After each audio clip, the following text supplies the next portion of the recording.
Welcome to The Deep Dive, the show where we take a stack of compelling sources, strip away all the noise, and really distill them into the crucial insights you need to be truly well-informed. Today, we're navigating what feels like a blueprint for strategic mastery, something that could fundamentally transform how you approach your business, your career, maybe even your personal goals. Imagine, just for a second, stepping onto this grand chessboard of your industry. But unlike most players, you're not just, reacting to whatever moves come your way. Instead, you're visualizing, with the clarity and precision of a grandmaster, your next 5 strategic plays. That chess analogy, it's actually perfect. It isn't just for dramatic effect. It really captures the essence of strategic foresight in business. Right. Think about it. A chess master meticulously anticipates attacks, plans defenses maybe 5-10 moves ahead, maps out that path to victory. Well, proactive strategic thinking in business lets you do something similar. Navigate the complexities. Exactly. Navigate the market, seize opportunities others miss, and achieve not just small gains, but, significant, maybe even exponential growth. It's about being deliberate. Designing your future, really, instead of just reacting to challenges or whatever the latest trend is, that proactive stance, playing the long game, that's what sets top performers apart. And that strategic long game is precisely our mission today. We're taking a deep dive into Your Next 5 Moves by Patrick Bet-David. Now, this book came out in 2020, and it's from a really influential figure in the entrepreneurship world. Oh yeah, Patrick Bet-David, PBD. If you've spent any time on YouTube looking for business insights, you've probably hit Valuetainment, his channel. Millions follow it. And he's done these incredibly insightful interviews, right, with huge global business figures. I mean, everyone from Kevin Hart to Kobe Bryant. So his insights aren't just theory. No, not at all. Yeah. It's distilled wisdom. Yeah. Real stuff from the front lines of building businesses and leading people. And what's really compelling about this book, this source material, is that it goes way beyond just theory. It's not some abstract framework. It's practical, it's actionable, a guide to fundamentally rethinking how you approach, everything. Business development, personal leadership, the whole package. Like a roadmap. Exactly, a comprehensive roadmap. It covers improving your problem solving, building truly top-tier teams, which is harder than it sounds, driving sustainable growth even in chaotic markets. And ultimately, how to climb to that top spot, becoming an industry leader. The beauty is in the design, though. It's structured. It's incremental. Step by step. Step by step. It doesn't assume you know everything already. It builds your entrepreneurial success deliberately, move by move, each one laying the groundwork for the next. Which brings us to what I find really fascinating, that structure. Yeah. It's organized into 5 distinct sequential movements. This isn't like a buffet where you can just pick what looks good. Right? No, absolutely not. It's a deliberate journey. You really have to master one move before you can unlock the full potential of the next one. Like climbing a mountain, maybe? You can't just skip base camp and aim for the summit. That's a great way to put it. You need that foundation. So today, we're going to unpack each of those movements systematically. Lay out that sequential path to, business mastery. All right, let's make our first strategic move then. The foundational step, according to Patrick Bet-David. Before you even think about pushing your business forward, you have to do this deep dive into yourself. You absolutely need to understand yourself. And he argues this isn't just, a soft skill or something nice for personal growth. It's strategic. Yeah. Maybe the most strategic long-term success factor for any leader. It sounds basic, but it's profound. Without that self-understanding, your whole strategy, your whole business, it's built on, like you said, shifting sands. It lacks a solid core. So, okay, how do you actually do that? How do you understand yourself in a way that fuels business decisions, not just, navel-gazing? Good question. The book breaks it down into 3 core steps. Interlocking steps for genuine self-understanding. The first one is understand who you are right now. Okay, present tense. Present tense. It sounds almost too simple, but it's crucial. The book emphasizes the genuine self-acceptance, knowing your starting point, is non-negotiable. It's the launchpad for confidently pursuing any goal. If you're not grounded in an honest assessment of who you are now, your chase after future dreams can feel, shaky, inauthentic, maybe even doomed from the start. So it's not about being happy with where you are necessarily, but just acknowledging it clearly. Like, this is the current reality. Exactly, a clear-eyed acknowledgement. I found the questions the book suggests really powerful for this. Like, how does the world perceive you? And then, critically, how does that perception differ from how you see yourself? That forces a confrontation, doesn't it, between your internal story and the external feedback loop. A lot of people struggle with that gap. Definitely. So how does the book suggest we, deal with that gap? Do we try to bridge it, leverage it somehow for strategy? Well, bridging it starts with the next layer of self-discovery, which is uncover your core motivations. What really drive you? The goal here is to drill down past the surface stuff, find out what truly propels you at your deepest level. PBD identifies 4 key motivators. Okay, what are they? First, there's the desire to achieve goals. That feeling of accomplishment when you hit a target, conquer a challenge. You see this in people driven by results, by recognition. Makes sense. Second, the desire to be unique, to live life on your own terms, forge your own path, maybe resist the conventional way of doing things. Yeah. Authenticity is key here. Okay. Third, and this one's interesting, the desire for the continuous struggle, the hustle. It's not just hard work. It's the drive to compete, to prove doubters wrong, the love of the fight itself. Almost like the process is the reward. For some people, absolutely. Yeah. And finally, the 4th motivator, the desire to positively impact the world, a sense of duty, a need to contribute something meaningful beyond just personal gain, purpose-driven. Wow, okay. 4 distinct drives. Yeah, and understanding which one or maybe what combination is your primary engine is crucial. It helps you align your path, your business choices, with what truly fires you up, makes it feel less like work, more like your mission. Okay, so step 1. Deep honesty about who you are now and what drives you. Then, the second step in this first movement is understand who you want to be in the future. Right, this is the vision part, but not just daydreaming. Really visualizing your future self in tangible detail. And why is that so critical? Because every single strategic step you take from this point on, every decision, it hinges on having that crystal clear, vivid picture of your destination. Without it, you're just wandering. So what exactly are we visualizing? Just like, I want a bigger office. No, much deeper than that. You're defining the entire architecture of your ideal future. Think about your network. Who are you working with? The type of work you're doing day to day, where you want to live, the assets you want to own, your life goals, family goals, even the amount of knowledge you want to have, the expertise. And yes, income is part of it, but just one piece of a much larger puzzle. Painting the whole picture. The whole multi-dimensional picture. Yeah. And this leads to a really interesting take on fake it till you make it. Oh yeah, that phrase gets thrown around a lot, usually badly. Exactly. The book redefines it. It's not about buying stuff you can't afford to look successful. That's just reckless. Instead, it's an internal shift. It's about behaving now, today, mentally and behaviorally, as the person you aspire to become. So it's an inside job first. Totally. Less about performing for others, more about rewiring yourself. Your actions today start building the habits, the mindset, the neural pathways of your future successful self. That internal alignment can actually speed up the external results. It's quite powerful. That reframing is really useful. Internal transformation, not superficiality. Can you give us a concrete example? How does someone act like their future self in business? Sure. Let's use the example from the outline. You want to own a successful, maybe specialized pet store? The principle says, don't wait for the keys to the store. Start acting like a successful pet store owner now. What does that mean? It means you're already deep diving into market research, maybe finding underserved niches. You're networking relentlessly, talking to vets, groomers, other owners. Learning the landscape. Learning from competitors' successes and failures. You're going to industry events, even if you're just observing at first. You're constantly talking about your vision, refining your ideas, testing assumptions. This isn't about making money today. It's about building the mindset, the knowledge base, the connections, the whole infrastructure that will inevitably lead you there. You're basically programming yourself for that future success by living it mentally now. That makes a lot of sense. Okay, so we know where we are, we know where we want to go. The third and final step in movement 1 is understand how you will get there, connecting the dots. Exactly. Drawing the lines from A to B. This step is all about identifying your differential factor. Your unique edge. Your unique edge. That specific strength, insight, or ability that you and your potential business can bring to a market that genuinely sets you apart. It's not just being better, it's being different in a way customers value. This sounds a bit like that blue ocean strategy idea. It ties in directly. Blue ocean strategy is about finding or creating uncontested market space. Instead of fighting in the bloody red ocean full of competitors, you create new demand where competition is kind of irrelevant. Value innovation, right. Offering something new that might even lower costs somehow. Precisely. It's about carving out your niche. So back to our pet store owner example, how would they find their differential factor?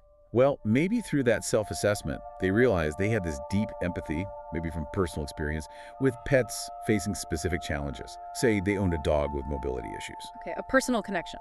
Right, so their differential factor becomes specializing deeply in products and services for pets with special needs. Not just general pet supplies, we're talking custom mobility carts, specialized supplements, maybe partnerships with animal physical therapists, even training for owners of pets with unique behavioral issues. They're creating a niche, a blue ocean, away from the big box stores. Exactly. They build loyalty by solving a unique, often emotional problem that the big players overlook or can't address effectively. This step is all about defining what makes you uniquely valuable and how that difference will get you to your desired future. Okay, movement 1. Understand yourself now, visualize your future self, figure out your unique path to get there, powerful foundation. So once you're clear on yourself and your destination, the inevitable next challenge pops up. Obstacles, roadblocks, problems. This brings us to movement 2, learning to solve problems effectively. And this, the book argues, immediately sets you apart. Not just from newbies, but from a surprising number of established business owners, too. Really, just being good at problem solving. Being effective at it. It's way beyond just firefighting. It's developing the skill to see all the options when you hit a wall, and crucially, to anticipate the consequences, often the ripple effects of each option.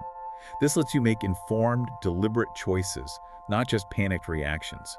And the better you get, the more you start preventing problems, too. Seeing patterns before they bite you. That sounds like a superpower for any leader. Preventing problems is obviously ideal, but first, you have to tackle the one staring you in face. The book warns against just treating symptoms, right? Absolutely critical. What looks like the problem is often just the tip of the iceberg. Something deeper is going on underneath. So how do you get underneath? This is where that 5 whys method comes in, or any similar technique of iterative questioning. You don't accept the first answer. You keep asking why 5 times, maybe more, until you hit the root cause. The core issue that, if you fix it, makes the surface problems vanish. Can you walk us through that? The book had a good example, I think. Customer service complaints. Yeah, classic one. Imagine your company suddenly gets a flood of customer service complaints. Nightmare scenario, like you said. That's good. So you start asking, first, why? Why are complaints up? Team says. The department's understaffed. Okay. Second, why? Why is it understaffed? Response. Well, agents are taking a lot more time off lately. Third, why? Why so much time off? Response. They're unhappy with the hours, the benefits package, getting warmer. Fourth, why? Why are they unhappy with hours and benefits? Response. Because they need more predictable schedules, better benefits for, quality of life. Okay, now we're getting somewhere. You might ask a fifth. Why? Maybe about budget constraints or company policy, but often by the 4th or 5th you hit bedrock. There's no further cause for that specific issue. Wow, so the problem wasn't really too many complaints or even just understaffing. The root cause was deeper systemic issues with scheduling, benefits, maybe overall employee well-being. Exactly. And knowing that lets you find real lasting solutions, not just slap on a Band-Aid like hiring a couple more people, which wouldn't fix the core unhappiness. The source also really pushes this idea of extreme ownership, borrowing from Jocko Willink. Taking responsibility for everything. Radical responsibility. Seeing yourself as the agent responsible for solving the problem, even if you didn't personally cause it. It shifts your mindset from blame or excuses to learning and relentless improvement. How can I fix this? Okay, so you've painstakingly dug down to the root cause. That's a huge win. But what next? How do you choose the right solution? The book talks about avoiding quick fixes using cost-benefit analysis. Right. You need rigor here, not just impulse. The process is systematic. First, brainstorm at least 3 viable solutions to the root problem you identified, not just one favorite idea. 3 distinct options. Minimum 3. Then for each solution, you calculate 3 things. 1, the cost in money. 2, the cost in time and resources. 3, the potential benefits you expect to gain. Be comprehensive here. Then you choose a solution that gives you the maximum benefits for the lowest overall cost, considering money, time, resources, maybe even reputation. So it's data-driven, not emotional. Exactly. It's your guardrail against impulsive decisions that often just create new problems down the line. It's about precision in problem solving. Okay, movement 1, self-understanding. Movement 2, effective problem solving. Got our compass, got our navigation skills. Now movement 3, create a winning team. Because you can be the most self-aware, brilliant problem solver, but you can't scale big alone, right? You need people. Absolutely. But notice the sequence. The book is adamant. You can only effectively build and lead a winning team after you know how to lead yourself and solve problems consistently. Your own house has to be in order first. Precisely. Without that foundation, your leadership's inconsistent, your vision's fuzzy, and your team won't get the steady guidance they need to really shine. So the book details 3 crucial tasks for building this kind of team. And the first seems obvious, but maybe isn't. Hire the right people. The pitfall, though, is relying too much on gut feeling, right? That chemistry thing. It's such a common trap. PBD shares a story in the book, a personal one, about a bad hire based on feeling that ended up being disastrous, even involved theft. It's a powerful warning against trusting subjective vibes over objective data. Yikes. Okay, so how do we avoid that trap? What are the best practices for hiring systematically? First, and this feels counterintuitive when you're desperate to fill a role, slow down the hiring process. Don't rush. Patience. Patience. Second, gather feedback from mutual colleagues whenever possible. Not just the references the candidate gives you, but independent insights. Third, define clear criteria beyond skills. What personality traits, what kind of drive, what cultural fit do you really need? Thinking beyond the resume bullet points. Way beyond. Fourth, consciously work to eliminate personal bias. Affinity bias, confirmation bias, be aware of them. Fifth, really dig into the candidate's why. Why this company? Why this role? What truly motivates them? Can you offer something unique that excites them? Growth, leadership, niche knowledge? Understanding their drivers, not just yours. Exactly. And finally, tough advice, but necessary. Be quick to let go if it's not working out. Slow to hire, fast to fire. It protects the team and maintains high performance. Okay, hire slowly, carefully, objectively. Got it. Now, task 2, retain the right people. This feels like a huge challenge today, especially with younger generations prioritizing different things. It's not just about the money anymore, is it? Definitely not just money, though competitive pay is table stakes. You need attractive compensation plans that genuinely motivate and reward high performance, not just showing up. And here's where the book gets really interesting. The power of equity. Giving employees a piece of the pie? Yes. Offering employees the chance to earn a percentage of the company based on performance and commitment. It creates this powerful win-win-win. The employee works harder and smarter because their effort directly impacts their own wealth. The company gets better results. And as the company does better, the employee's equity becomes more valuable. It aligns everyone's incentives perfectly, an ownership mindset. Exactly. It fosters deep loyalty and that ownership mindset. Plus, you need clear performance-based goals and rewards tied directly to company objectives. Transparency is key. Brilliant. Okay, hire right. Retain through aligned incentives and growth. What's the third task for a winning team? Create the right culture. This is the environment, the atmosphere, the invisible architecture where your team thrives. Work doesn't. The how things get done around here. That's a good way to put it. First step. Clearly define your company's core values. Honesty, transparency, diversity, innovation, customer obsession, whatever they are for you. But, and this is the absolute key as the leader, you must act in accordance with those values every day. Your actions are what make the values real. Walk the talk. 100%. If diversity is a value, don't just put it on the website. Create a diversity committee. Ensure diverse hiring. Model inclusive behavior in meetings. Your actions give it credibility. So it's about embodying the values, especially from the top down. That builds trust. Huge trust. And tied to that is encouraging honest, constructive communication. State your expectations clearly.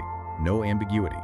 But just as importantly, create a space where your team feels safe to communicate their expectations, concerns, even disagreements without fear. Psychological safety. Exactly. That two-way street prevents misunderstandings, reduces conflict, builds a healthy environment. And think about it, good culture feeds back into movement too, problem solving. Clear communication nips many problems in the bud. Makes sense. Less friction, faster resolution. Okay, movement 3 is done. We have self-awareness, problem-solving skills, and a winning team. Now we're ready to scale. Movement 4, grow your business the right way. This sounds like where the strategy really kicks into high gear. 7 components here. Yeah, this is about translating that solid foundation into real strategic expansion. First component, secure funding. Ah, the money question. How do you get capital without giving away the farm? And there's always that tension, right? More outside money often means less control. But PBD's advice, especially if you want ambitious growth, is actually to seek external investment. Even if it means less control.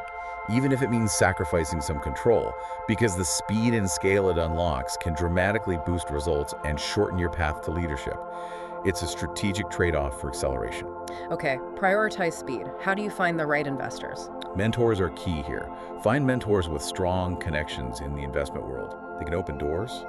And for the investors themselves, you need more than just a need for cash. You need a crystal clear plan. How will this money be used? Precisely. And you need a long-term strategy, including an eventual exit plan, IPO, acquisition, whatever. Transparency builds trust. Clear plan, clear exit. Got it. Second component, pursue continuous and aggressive growth. Aren't those different things? They are. Continuous growth is linear. Steady improvements in what you already do, optimizing supply chains, making delivery faster, improving production slightly, doing things better. Aggressive growth is exponential. It requires big leaps.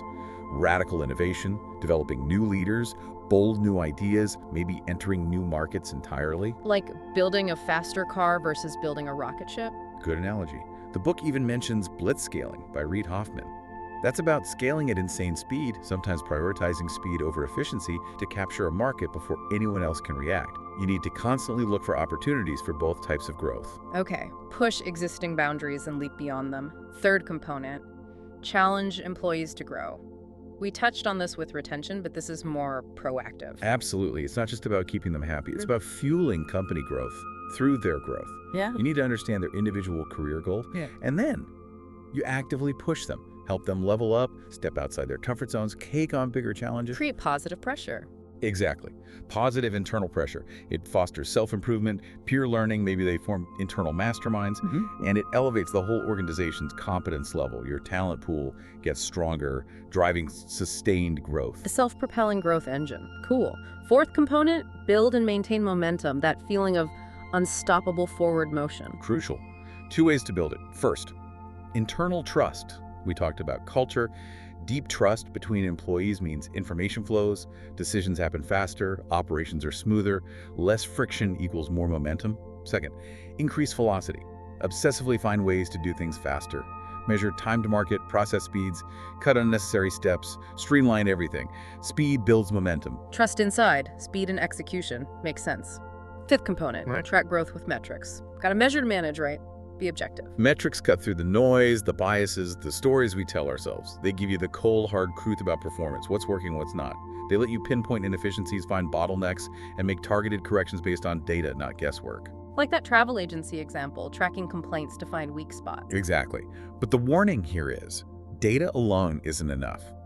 You need the human ability back to movement too, problem solving, to analyze the metrics, ask the right questions of the data, turn insights into action. Otherwise, it's just numbers on a page.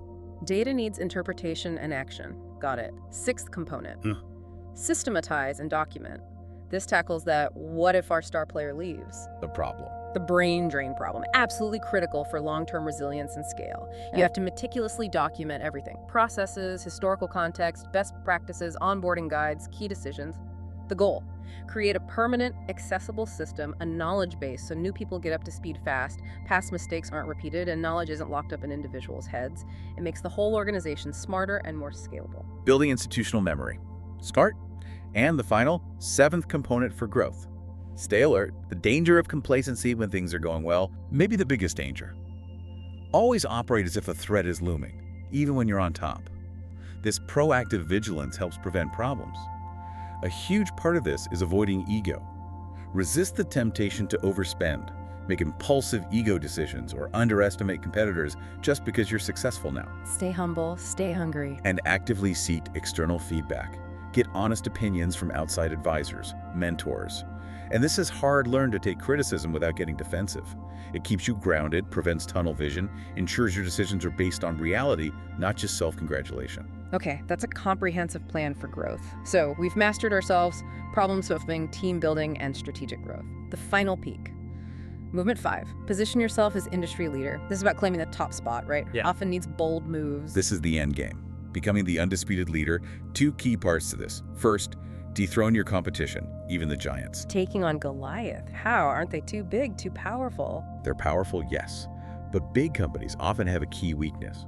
Complacency. They get comfortable. They lose agility, that hunger, that willingness to take risks that got them there. And that's your opening. Their comfort zone is your attack zone. What are the tactics? 2 main ones. First, gradual, continuous growth. Keep gaining ground, strengthening your position bit by bit. The complacent leader might not even notice you properly until you're suddenly a major threat they can't ignore anymore. stealthy buildup. Second, obsessively focus on service and customer care. Hit them where large bureaucracies are often weak personalized service, amazing support, building real customer loyalty. For a challenger, the customer relationship is everything. Outservice the giant. Exactly. And the book also mentions the power of effective storytelling using something like the story brand framework. Crafting a compelling, authentic narrative makes you more human, relatable, honest. It attracts media, engages followers, builds a community. Giants often struggle with that genuine connection. Build an empire through stealth, service, and story. Yes. What's the second part of becoming a leader? Acquire high-level negotiation skills. You have to be comfortable and skilled in those high-stakes rooms where big deals happen. Negotiating with partners, vendors, competitors. Everyone. To lead, you negotiate.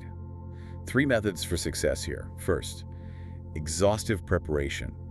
Before any meeting, anticipate everything. Their needs, expectations, pain points, likely responses. Deep prep lets you control the negotiation, not just react. Playing chess with the conversation. That's it. Second, firm conviction in your value. Don't just think your product is good, know exactly how it transforms the client's life or business. That unwavering belief focused on their benefit is incredibly persuasive. It's not ego, it's value conviction. Confidence rooted in value. What's the third method? Develop negotiation power by having many options. Never, ever go into a negotiation needing only one specific outcome. That makes you desperate. Always have alternatives, other potential clients, partners, suppliers, fallback positions. The more options you have, the less dependent you are on any single deal. It gives you leverage, the freedom to walk away, and the power to demand better terms. It's about building a network of possibilities. Preparation, conviction, options. Powerful combination. Okay, so let's recap for everyone listening. We've just journeyed through Patrick Bet-David's Your Next 5 Moves, a real masterclass in strategy. We covered understanding yourself as the foundation, then learning to solve problems effectively, building that unbeatable team, growing strategically, and finally positioning yourself as an industry leader. It's sequential, each move building on the last. And remember, connecting this to the big picture, all these insights, these tools, they're powerful, but only if you use them. The real value isn't just knowing this stuff. It's applying it. It's applying it. Active, disciplined implementation. That's where the transformation happens. So here's a final thought for you, the listener, to take away.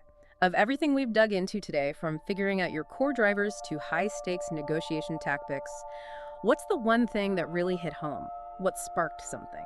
Made you think, okay, that's what I need to try next. Your mission, should you choose to accept it, is to grab that one idea, just one, and put it into practice. Start today. Action is the only way to turn this information into actual results for your business, your career.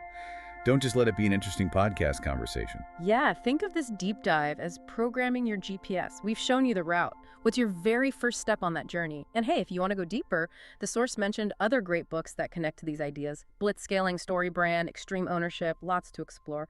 Or check out the wider Libros para Emprendedores library. Thanks for joining us on the deep dive. Until next time, keep digging, keep learning, and keep building.